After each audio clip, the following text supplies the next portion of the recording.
considerations of advantage and of disadvantage will be blended together.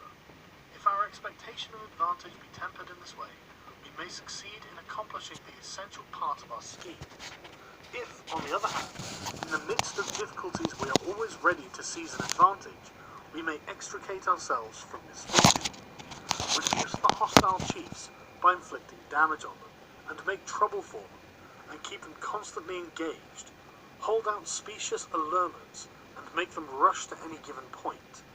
The art of war teaches us to rely not on the likelihood of the enemy's not coming, but on our own readiness to receive him, not on the chance of his not attacking, but rather on the fact that we have made our position unassailable. There are 5 dangerous faults which may affect a general. 1. Recklessness, which leads to destruction. 2. Cowardice, which leads to capture. 3. A hasty temper, which can be provoked by insults. 4. A delicacy of honor, which is sensitive to shame. 5. Over-solicitude for his men, which exposes him to worry and trouble. These are the 5 besetting sins of a general, ruinous to the conduct of war. When an army is overthrown and its leader slain, the cause will surely be found amongst these 5 dangerous faults.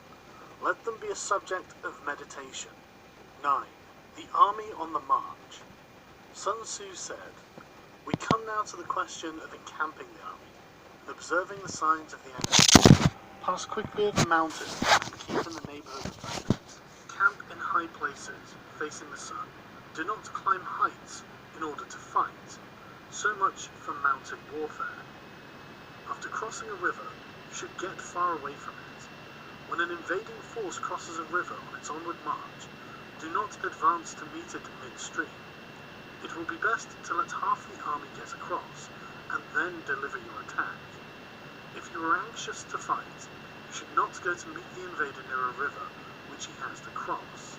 Moor your craft higher up than the enemy, and facing the sun. Do not move upstream to meet the enemy. So much for river warfare. In crossing salt marshes, your sole concern should be to get over them quickly, without any delay. If forced to fight in a salt marsh, you should have water and grass near you, and your back to a clump of trees. So much for operations in salt marshes.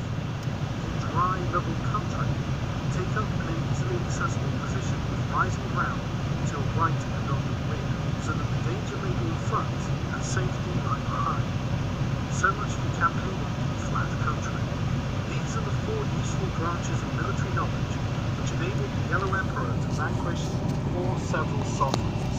All armies prefer high ground to low, and sunny places to dark. If you are careful of your men, and camp on hard ground, the army will be free from disease of every kind, and this will spell victory. When you come to a hill or a bank, occupy the sunny side, with the slope on your right rear. Thus you will at once act for the benefit of your soldiers, and utilize the natural advantages of the ground. When, in consequence of heavy rains up country, a river you wish to ford is swollen and flecked with foam, you must wait until it subsides. Country in which there are precipitous cliffs, with torrents running between, deep natural hollows, confined places, tangled thickets, quagmires and crevasses, should be left with all possible speed and not approached. While we keep away from such places, we should get the enemy to approach them. While we face them, we should let the enemy have them on his arena. If in the neighborhood of your camp there should be any hilly country, ponds surrounded by aquatic grass, hollow basins filled with reeds or woods with thick undergrowth, they must be carefully routed out and searched, for these are places where men in ambush or insidious spies are likely to be lurking. When the enemy is close at hand and remains quiet, he is relying on the natural strength of his position. When he keeps aloof and tries to provoke a battle, he is anxious for the other side to advance.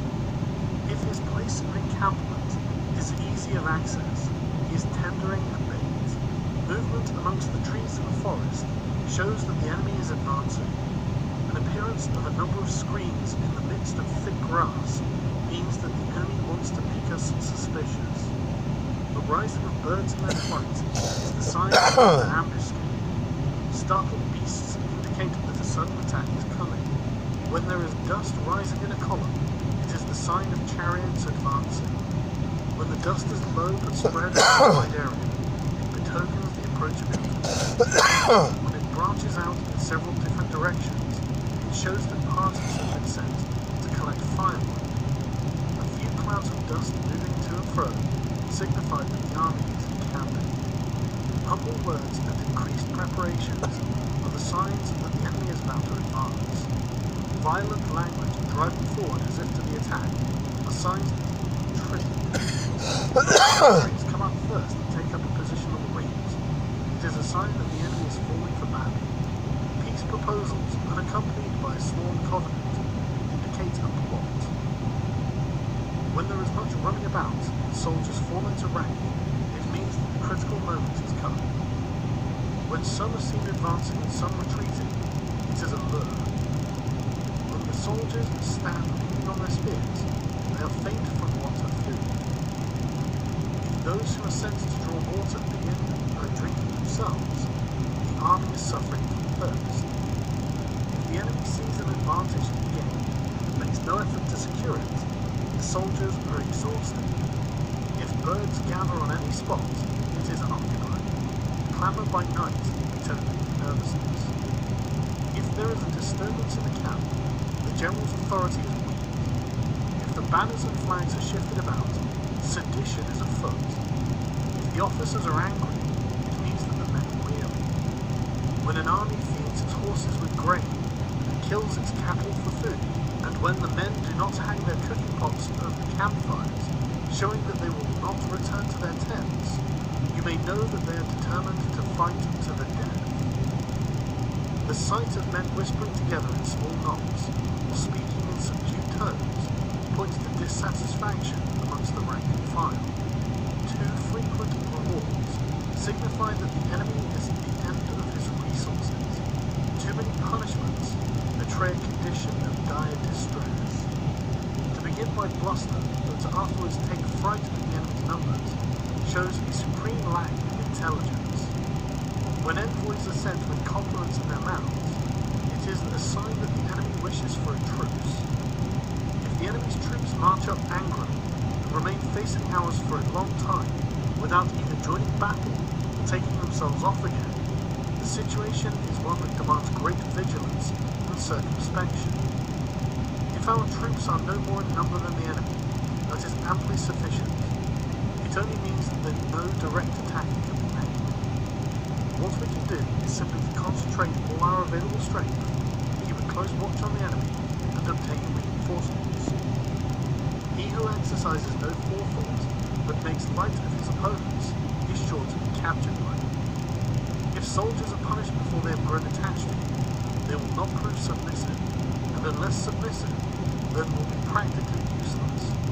If, when the soldiers have become attached to you, punishments are not enforced, they will still be useless. Therefore, soldiers must be treated in the first instance with humanity, but kept under control by means of iron discipline. This is a certain road to victory.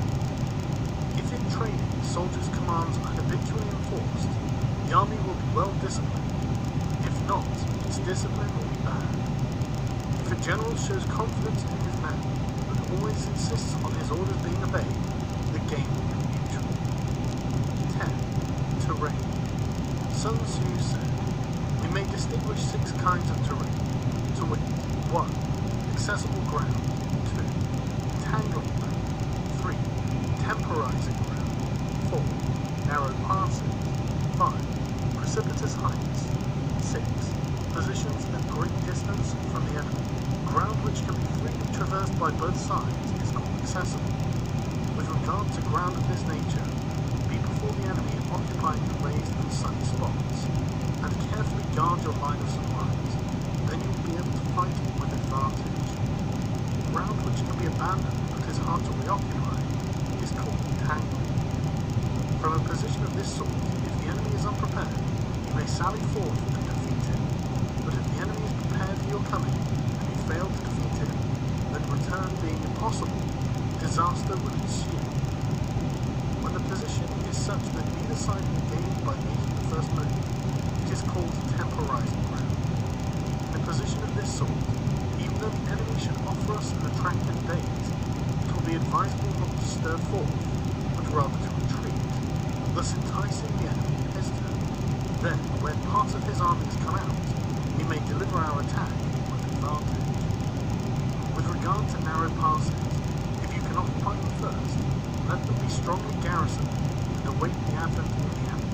Should the army forestall you in occupying the pass, do not go after him if the pass is fully garrisoned, but only if it is weakly garrisoned. With regard to precipitous heights, if you are beforehand with your adversary, you should occupy the raised and sunny spots and wait for him to come up.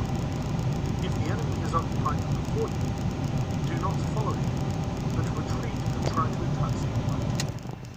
If you are situated at a great distance from the enemy, and the strength of the two armies is equal, it is not easy to provoke a battle, and the fighting will be to your disadvantage. These are the 6 principles connected with the earth. The general who has attained a responsible post must be careful to study them.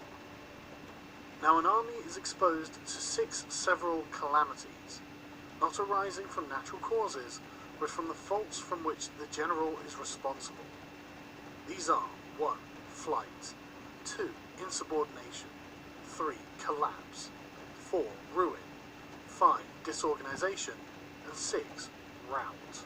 Other conditions being equal, if one force is hurled against another 10 times its size, the result will be the flight of the former. When the common soldiers are too strong and their officers too weak, the result is insubordination. When the officers are too strong and the common soldiers too weak, the result is collapse.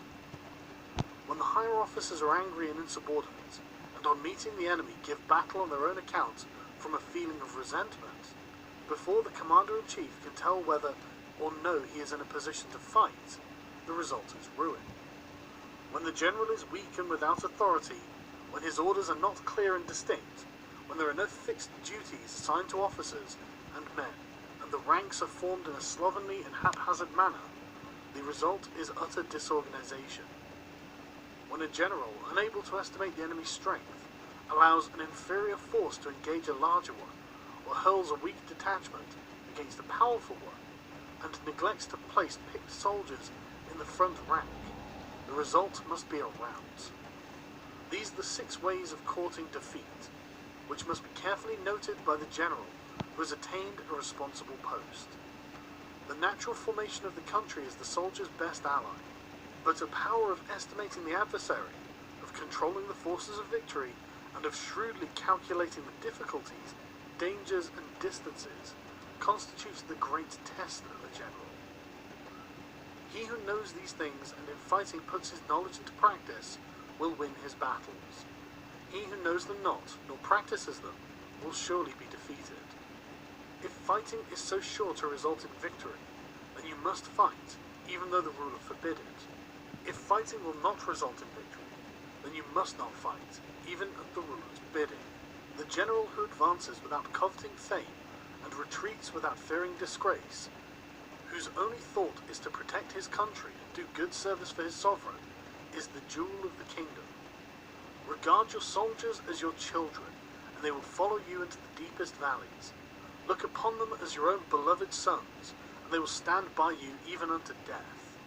However, if you are indulgent, but unable to make your authority felt, kind-hearted, but unable to enforce your commands, and incapable, moreover, of quelling disorder, then your soldiers must be likened to spoilt children. They are useless for any practical purpose. If we know that our own men are in a condition to attack, but are unaware that the enemy is not open to attack, we have gone only halfway towards victory. If we know that the enemy is open to attack, but are unaware that our own men are not in a condition to attack, we have gone only halfway towards victory. If we know that the enemy is open to attack, and we also know that our men are in a condition to attack, but are unaware that the nature of the ground makes fighting impracticable, we have still only gone halfway towards victory. Hence, the experienced soldier, in one motion, is never bewildered. Once he has broken camp, he is never at a loss. Hence the saying, if you know your enemy, and you know yourself, Your victory will not stand in doubt. If you know heaven and you know earth, you may make your victory complete. 11. The 9 situations. Sun Tzu said, "The art of war recognizes 9 varieties of ground. 1. Dispersive ground. 2. Facile ground. 3. Contentious ground. 4. Open ground. 5. Ground of intersecting highways. 6. Serious ground. 7. Difficult ground. 8. Hemmed-in ground. And 9. Desperate ground. When a chieftain is fighting in his own territory, it is dispersive ground. When he has penetrated into hostile territory, but to no great distance, it is facile ground. Ground the possession of which imports great advantage to either side, it is contentious ground. Ground on which either side has liberty of movement is open ground.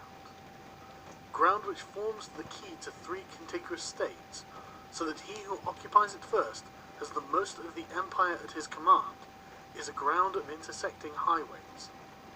When an army has penetrated into the heart of a hostile country, leaving a number of fortified cities in its rear, it is serious ground. Mountain forests, rugged steeps, marshes and fens, all country that is hard to traverse, this is difficult ground. Ground which is reached through narrow gorges, and from which we can only retire by tortuous paths, so that a small number of the enemy would suffice to crush a large body of our men, this is hemmed-in ground. Ground on which we can only be saved from destruction by fighting without delay is desperate ground. On dispersive ground, therefore, fight not. On facile ground, halt not. On contentious ground, attack not. On open ground, do not try to block the enemy's way. On the ground of intersecting highways, join hands with your allies. On serious ground, gather in plunder. On difficult ground, keep steadily on the march. On hemmed-in ground, resort to stratagem. On desperate ground, fight. Those who were called skillful leaders of old knew how to drive a wedge between the enemy's front and rear, to prevent cooperation between his large and small divisions, to hinder the good troops from rescuing the bad, from the officers from rallying their men. When the enemy's men were united, they managed to keep them in disorder. When it was to their advantage, they made a forward move. When otherwise, they stopped still. If asked how to cope with a great host of the enemy in orderly array and on the point of marching to the attack, I should say, begin by seizing something which your opponent holds dear. Then he will be amenable to your will. Rapidity is the essence of war. Take advantage of the enemy's unreadiness. Make your way by unexpected routes and attack unguarded spots. The following are the principles to be observed by an invading force. The further you penetrate into a country, the greater will be the solidarity of your troops, and thus the defenders will not prevail against you. Make forays into fertile country in order to supply your army with food. Carefully study the well-being of your men, and do not overtax them. Concentrate your energy and hoard your strength. Keep your army continually on the move, and devise unfathomable plans. Throw your soldiers into positions whence there is no escape, and they will prefer death to flight. If they will face death, there is nothing that they may not achieve. Officers and men alike will put forth their utmost strength. Soldiers, when in desperate straits, lose the sense of fear. If there is no place of refuge, they will stand firm. If they are in hostile country, they will show a stubborn front. For if there is no help for it, they will fight hard. Thus, without waiting to be marshalled, the soldiers will constantly be on the qui-vive. Without waiting to be asked, they will do your will. Without restrictions, they will be faithful. Without giving orders, they can be trusted. Prohibit the taking of omens, and do away with superstitious doubts. Then, until death itself comes, no calamity need be feared. If our soldiers are not overburdened with money, it is not because they have a distaste for riches. If their lives are not unduly long, it is not because they are disinclined to longevity. On the day they are ordered out to battle, your soldiers may weep, those sitting up bedewing their garments, and those lying down letting the tears run down their cheeks. but let them once be brought to bay, and they will display the courage of a Chu or a Qi. The skillful tactician may be likened to the Shuai Yuan. Now the Shuai Yuan is a snake that is found amongst the Chuang Mountains. Strike at its head, and you will be attacked by its tail. Strike at its tail, and you will be attacked by its head. Strike at its middle, and you will be attacked by head and tail both. Asked if an army can be made to imitate the Shuai Yuan, I should answer yes, for the men of Wu and the men of Ye are enemies, yet if they are crossing a river in the same boat and are caught by a storm, they will come to each other's assistance, just as the left hand helps the right. Hence, it is not enough to put one's trust in the tethering of horses and the burying of chariot wheels into the ground. The principle on which to manage an army is to set up one standard of courage which all must reach. How to make the best of both strong and weak, that is a question involving the proper use of ground. Thus, the skillful general conducts his army just as though he were leading a single man, willy-nilly by the hand. It is the business of a general to be quiet, and thus ensure secrecy, upright and just, and thus maintain order. He must be able to mystify his officers and men by false reports and appearances, and thus keep them in total ignorance. By altering his arrangements and changing his plans, he keeps the enemy without definite knowledge. By shifting his camp and taking circuitous routes, he prevents the enemy from anticipating his purpose. But at the critical moment, the leader of an army acts like one who has climbed up a height and then kicks away the ladder behind him. He carries his men deep into hostile territory before he shows his hand. He burns his boats and breaks his cooking pots like a shepherd driving a flock of sheep. He drives his men this way and that, and knows nothing whither he is going. To muster his host and bring it into danger, this may be termed the business of a general. The different measures suited to the 9 varieties of ground, the expediency of aggressive or defensive tactics, the fundamental laws of human nature, these are the things that must most certainly be studied. When invading hostile territory, the general principle is that penetrating deeply brings cohesion, but penetrating but a short way means dispersion. When you leave your own country behind and take your army across neighborhood territory, you find yourself on critical ground. When there are means of communication on all 4 sides, the ground is one of intersecting highways. When you penetrate deeply into a country, it is serious ground, but when you penetrate a little way, it is facile ground. When you have the enemy's strongholds on your rear and narrow passes in front, it is hemmed-in ground. Where there is no place of refuge at all, it is desperate ground. Therefore, on dispersive ground, I would inspire my men with unity of purpose. On facile ground, I would see to it that there is close connection between all parts of my army. On contentious ground, I would hurry up my rear. On open ground, I would keep a vigilant eye on my defences. On ground of intersecting highways, I would consolidate my alliances. On serious ground, I would try to ensure a continuous stream of supplies. On difficult ground, I would keep pushing along the road. On hemmed-in ground, I would block any way of retreat. On desperate ground, I would proclaim to my soldiers the hopelessness of saving their lives.